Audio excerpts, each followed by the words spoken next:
नमस्कार। प्रवास अखिल news network पर आप सभी का स्वागत है। भारत और अमेरिका के बीच हाल में हुए व्यापार समझौते के बाद दोनों देश अब रणनीतिक संसाधनों के मोर्चे पर भी कदम ताल तेज करते दिख रहे हैं। बदलती वैश्विक व्यवस्था में अति महत्वपूर्ण खनिजों को लेकर जिस तरह प्रतिस्पर्धा और चिंता बढ़ी है, उसने बड़े देशों को नई साझेदारियां गढ़ने पर मजबूर कर दिया है।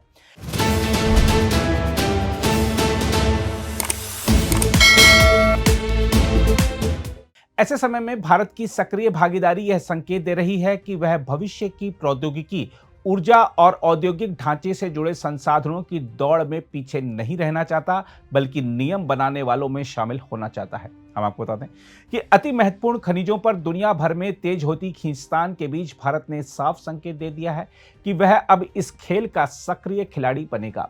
विदेश मंत्री एस जयशंकर ने वाशिंगटन में आयोजित मंत्री स्तरीय बैठक में दो टूक कहा कि कुछ गिने चुने देशों में अति महत्वपूर्ण खनिजों का अत्यधिक केंद्रीकरण पूरी दुनिया की आर्थिक और प्रौद्योगिकीय सुरक्षा के लिए गंभीर खतरा है। उन्होंने आपूर्ति श्रृंखलाओं से जोखिम घटाने और उन्हें विविध बनाने के लिए सुनियोजित अंतर्राष्ट्रीय सहयोग पर जोर दिया। बैठक की मेजबानी अमेरिका के विदेश मंत्री मार्को रूबियो ने की। इसमें अनेक देशों के प्रतिनिधि जुटे, जिससे यह साफ हुआ कि खनिज अब केवल औद्योगिक जरूरत नहीं, बल्कि सामरिक शक्ति का आधार बन चुके हैं। जयशंकर ने कहा कि अत्यधिक केंद्रीकरण और असंतुलित आपूर्ति व्यवस्था आने वाले समय में दुनिया को असुरक्षित बना सकती है, इसलिए साझेदारी आधारित ढांचा जरूरी है। भारत ने अपने कदम भी गिनाए। विदेश मंत्री ने बताया कि देश ने राष्ट्रीय अति महत्वपूर्ण खनिज अभियान शुरू किया है, दुर्लभ मृदा तत्व गलियारों के विकास पर काम हो रहा है और जिम्मेदार व्यापार को बढ़ावा दिया जा रहा है। भारत ने खनिज आपूर्ति सहयोग से जुड़ी एक बहुपक्षीय पहल का भी समर्थन जताया, जिसका लक्ष्य सहभागी देशों के बीच खोज, खनन और प्रसंस्करण में तालमेल बढ़ाना है। वाशिंगटन प्रवास के दौरान जयशंकर ने मार्को रूबियो से अलग मुलाकात कर खनिज खोज, खनन और प्रसंस्करण में द्विपक्षीय सहयोग को औपचारिक रूप देने पर चर्चा भी की। दोनों पक्षों ने व्यापार, ऊर्जा, परमाणु रक्षा, अति महत्वपूर्ण खनिज और प्रौद्योगिकी जैसे क्षेत्रों में रणनीतिक साझेदारी को आगे बढ़ाने पर सहमति जताई। साझा हितों को गति देने के लिए विभिन्न तंत्रों की जल्द बैठक कराने पर भी सहमति बनी। अमेरिकी पक्ष ने बताया कि राष्ट्रपति डोनाल्ड ट्रंप और प्रधानमंत्री नरेंद्र मोदी के बीच हुए व्यापार समझौते का दोनों मंत्रियों ने स्वागत किया।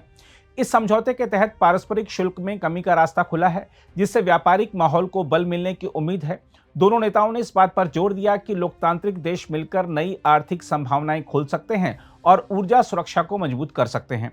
मुलाकात के अंत में दोनों देशों ने 4 राष्ट्रीय मंच के माध्यम से द्विपक्षीय और बहुपक्षीय सहयोग बढ़ाने की प्रतिबद्धता दोहराई। हिंद प्रशांत क्षेत्र को समृद्ध और स्थिर बनाए रखना साझा हितों के लिए अनिवार्य बताया गया।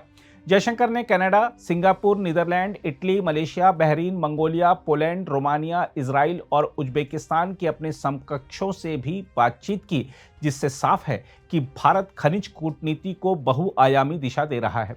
हम आपको बता दें कि अति महत्वपूर्ण खनिज जैसे लिथियम, कोबाल्ट और दुर्लभ मृदा तत्व स्वच्छ ऊर्जा, सेमीकंडक्टर, सूचना उपकरण और रक्षा प्रणालियों की रीढ़ है। इनकी आपूर्ति पर पकड़ का मतलब है भविष्य की अर्थव्यवस्था और युद्ध क्षमता पर पकड़। ऐसे में भारत का सक्रिय रुख यह दर्शाता है कि नई वैश्विक व्यवस्था में खनिज कूटनीति शक्ति संतुलन का प्रमुख औजार बनने जा रही है। खनिजों की इस दौड़ को केवल व्यापार की नजर से देखना भी भूल होगी। यह असल में नई सदी की सामरिक शतरंज है। जिसने लिथियम, कोबाल्ट और दुर्लभ मृदा तत्वों की नस पकड़ी, वही ऊर्जा, प्रौद्योगिकी और रक्षा के भविष्य को दिशा देगा। अब तक कुछ देशों ने इन संसाधनों और उनके प्रसंस्करण पर ऐसा प्रभुत्व बनाया है कि पूरी दुनिया उनकी ओर ताकती रही। यह स्थिति किसी भी स्वतंत्र राष्ट्र के लिए असहज है। भारत का हालिया रुख इसलिए महत्वपूर्ण है क्योंकि वह निर्भर उपभोक्ता की छवि से बाहर निकलकर निर्णायक भागीदार बनना चाहता है। अगर भारत समय रहते खोज, खनन, प्रसंस्करण और भंडारण का सशक्त ढांचा खड़ा कर लेता है, तो वह न केवल अपनी जरूरतें सुरक्षित करेगा, बल्कि मित्र देशों के लिए भरोसेमंद स्रोत भी बन सकता है। इससे भारत की भू राजनीतिक हैसियत भी बढ़ेगी, पर चुनौती आसान नहीं है। खनन में पर्यावरण, स्थानीय समुदाय और लागत जैसे सवाल हैं। साथ ही वैश्विक शक्ति संघर्ष भी है, जहां संसाधन अक्सर दबाव के औजार बनते हैं। भारत को आक्रामक लेकिन संतुलित नीति अपनानी होगी, जिसमें राष्ट्रीय हित सर्वोपरि हो और दीर्घकालिक रणनीति स्पष्ट हो। इसमें कोई दो राय नहीं कि आने वाले दशकों की ताकत तेल से नहीं, खनिजों से मापी जाएगी। जो आज तैयारी करेगा वही कल नियम बनाएगा। भारत ने इरादा दिखाया है, अब उसे रफ्तार और दृढ़ता भी दिखानी होगी। बहरहाल कुल मिलाकर यह साफ है कि अति महत्वपूर्ण खनिज अब केवल आर्थिक मुद्दा नहीं रहे, बल्कि कूटनीति और वैश्विक शक्ति संतुलन के केंद्र में आ चुके हैं। भारत और अमेरिका के बीच इस विषय पर बढ़ता सहयोग आने वाले वर्षों में नई रणनीतिक धुरी बना सकता है, जिसका असर हिंद प्रशांत से लेकर यूरोप और पश्चिम एशिया तक दिखेगा। यदि यह साझेदारी ठोस परियोजनाओं और भरोसेमंद आपूर्ति श्रृंखलाओं में बदलती है, तो यह न केवल दोनों देशों बल्कि व्यापक वैश्विक बाजार की दिशा भी तय कर सकती है। खैर, आइए देखते हैं विदेश मंत्री जयशंकर ने मार्को रूबियो से अपनी मुलाकात को लेकर क्या कहा है। Well, the main reason I came was that there was a critical minerals ministerial which was convened by Secretary of State Marco Rubio. There were a number of countries, I think about 50 odd countries which were here. So that meeting took place today. In fact, it's still going on. I took a break from that. That was the principal reason. It was a very good discussion. Critical minerals is a very important subject. The US has been a partner for some years. Today they launched a new initiative called Forge, which we have supported. It's a kind of successor to the Mineral Security Partnership. So I think overall, to me it was a good meeting, very productive, very outcome oriented, very business-like, and that was the core reason I came. But obviously, if you're coming to Washington, you do a lot of other things. So yesterday I did my bilaterals with Secretary Rubio.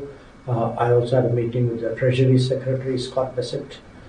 And today, because a number of other foreign ministers are here, there were a whole lot of pull-asides. Sort of you stand there like you and I are standing and sort of catch up with where the relationship is. So it's been a very useful 2 days. Probably when you were en route to DC, the big announcement came in, the trade deal between... Well, just as I had arrived, yeah. Right. Talk to us about, the talks on the trade deal, were there discussions on that ever since the announcement was made? Well, not directly with me, because that's being handled by Commerce and Industries Minister Piyush Goyal. So what we have is... the Prime Minister and the President had their conversation. There were some announcements which came out of it. So thereafter, I think there's a detailing of the trade negotiations, which is sort of underway as we speak. So that's really where things are. Right. Is there a timeline that we can expect anytime? It's hard for me to say because I think the Commerce Minister would know that better because he is the person who's actually engaging USTR, Jameson Green on this matter. Right. You did mention about your meeting with Secretary Rubio. Talk to us in detail about what you can share at this point. What those conversations were like.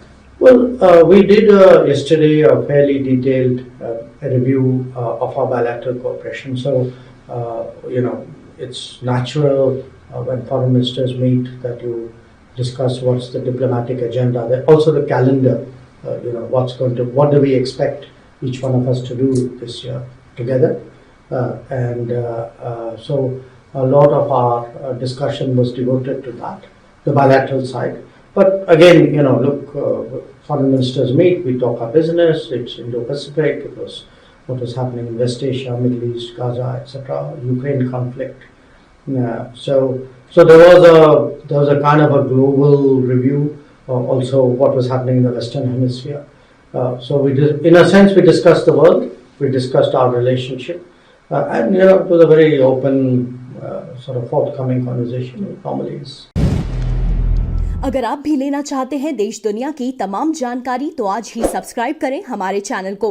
साथ ही नीचे दिए bell icon को जरूर दबाएं ताकि हर update आप तक पहुंच सके।